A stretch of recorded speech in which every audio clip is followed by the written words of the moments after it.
Morning. Happy Wednesday.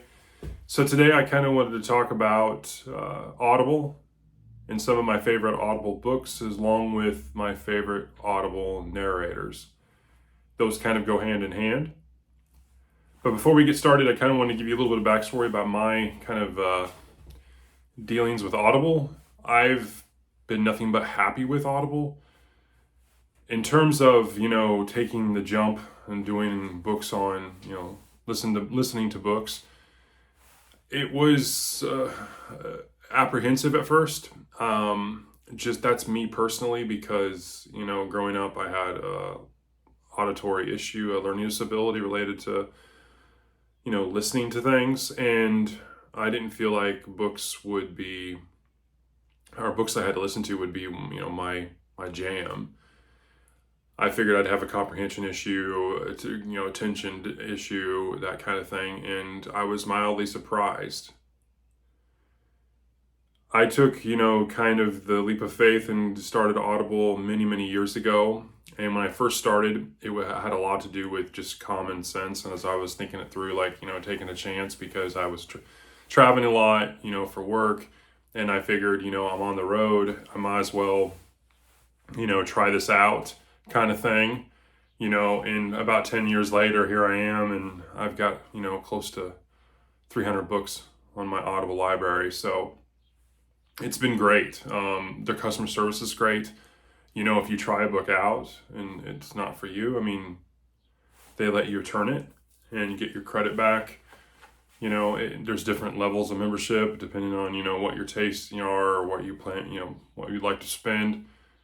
Currently today I do the one I think is like $20 a month, and I get 2 books for that. And I also get their catalog and their Member Plus thing.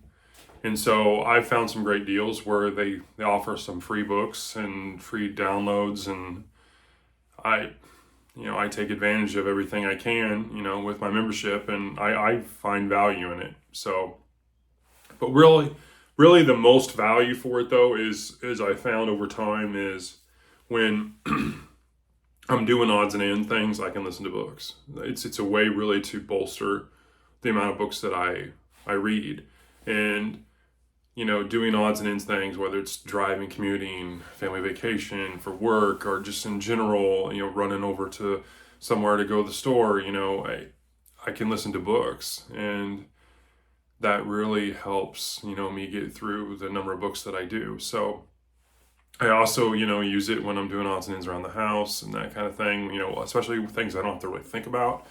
I can listen to books and do that. So I found that really beneficial for me. So it works. It's not for everyone, obviously. But with that being said, again, the purpose of the video is to kind of share with you some of my favorite Audible books and my favorite narrators. And it really kind of goes hand in hand here. All these books are excellent books.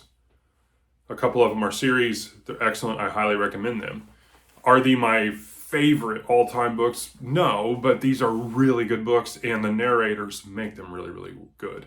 So, take some notes. These are the ones that I really, really like. But kicking it off, I have Andy Weir, The Project Hail Mary, and that narrator was Ray Porter, and he does an absolute killer job on this. This is definitely, one of my favorite Audible books. And so I was making this kind of list, and I was going through on the computer my Audible account last night. I was taking some notes. I was like, that has to be on the list.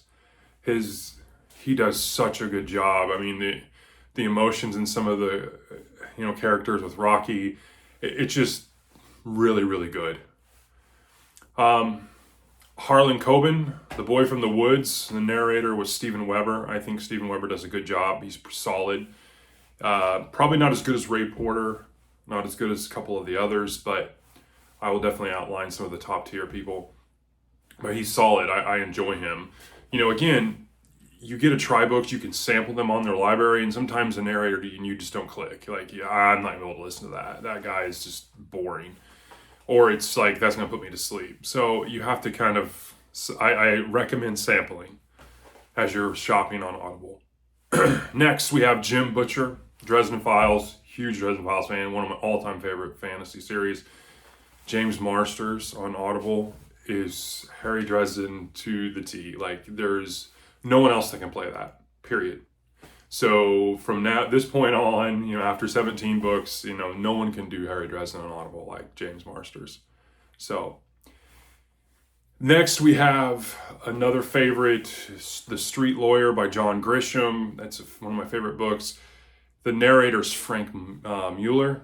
Frank Mueller is absolutely fantastic. He has that gritty, there's something about his voice that is just like, he could read you anything. He could read you the telephone book. Like, it's crazy. Like, and not only was he the narrator for The Street Lord for John Grisham, he narrates some of the Stephen King books, and he is fantastic. John Sanford, we have the Praying Kids series. Richard Ferrone is the narrator, and he does a really good job with Lucas Davenport, the Kid and Llewellyn series. I think he may or may not do the Virgil Flower series. I have to go back and remember, but he's a fantastic narrator. R.A. Salvatore, the Drizzt series. You have Victor Bavine. He does a fantastic job. I have like 11 or 12 books on the Drizzt series on Audible, and he's a fantastic voice narrator. So lastly, Stephen, I have to have Stephen King on here. I have a ton of books on Audible with him, but specifically the Bill Hodges trilogy, you have narrator Will Patton. Will Patton is that kind of B actor that was in, Remember the Titans, Gone in 60 Seconds, and his voice, a lot like Frank Mueller, is very distinct. Has this kind of edgy, raspy, I don't know what it is, but he is phenomenal. So with that being said, those are kind of a sample of the three: James Marsters, Will Patton, Frank Mueller. If you can listen to any books by them, and they'll be fantastic. Even if you don't really care about the book, their narrating skills are just top notch. There's probably a list of others. If you know of others that you've listened to on Audible, drop me a comment, recommendation. I know there's others that are probably really, really good, and I just haven't found them, haven't gotten into them. But those are my favorites. Again, those books are definitely favorites of mine. I recommend those books to everyone. Are they my all-time? No. But those narrators are my favorite narrators on Audible. So, hope you enjoy this kind of content. I hope you're having a great Wednesday. Take care.